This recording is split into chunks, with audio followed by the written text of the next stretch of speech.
দুঃখের সঙ্গে এগোনোর সুযোগ দিয়েছিল। উদ্দেশ্য ছিল আসো ফ্রন্টলাইন থেকে যারা আর এই কৌশলে টিকটিকি যারা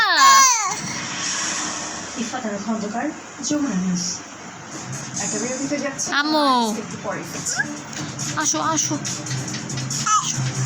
ও ভাইয়া ডাকে দেখো, তোমাকে ভাইয়া ডাকে দেখো। ওই চাক্কি ডাকে, চলে এসো। দেখো আপিকে দেখো, মাম্মি এসো, ভাইয়া ডাকে তো তোমাকে।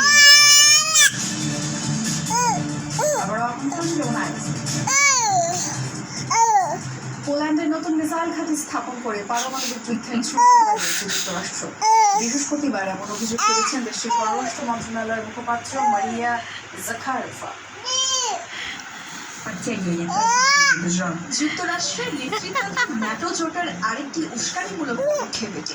মেক্সিকো শহরে ওয়াশিংটন নতুন মিসাইল কারণে বৃদ্ধি পেল। মস্কো শুরু থেকেই এই ঘাঁটিকে হুমকি হিসেবে এবং প্রয়োজন হলে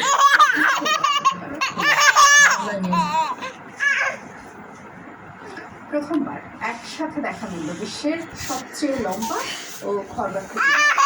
বৃহস্পতিবার গিনেস উপলক্ষে লন্ডনে তারা একত্রিত হন। এ সময় সবচেয়ে আলোচিত দুই রেকর্ডধারীকে সম্মাননাও দিয়েছে ভারতের জ্যোতি আবদি এবং রেবেকা গিলকে হিসেবে স্থান পাবেন গিনেসের রেকর্ড বুকের ৭০তম সংখ্যা। যারা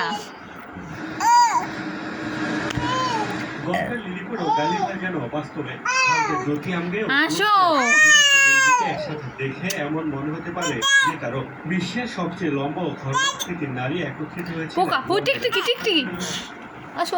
পেশায় গবেষক ২৭ বছর বয়সী ৭ ফুটের বেশি ২০২১ সালে সবচেয়ে লম্বা নারীর স্বীকৃতি পান তিনি। আর ২০১১ সালে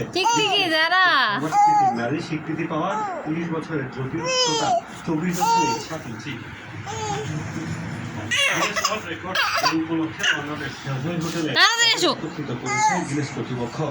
বিশ্বের সবচেয়ে আলোচিত রেকর্ডধারী নারীকে আইকন হিসেবে স্বীকৃতি দিয়ে সম্মাননা দিয়েছে তারা।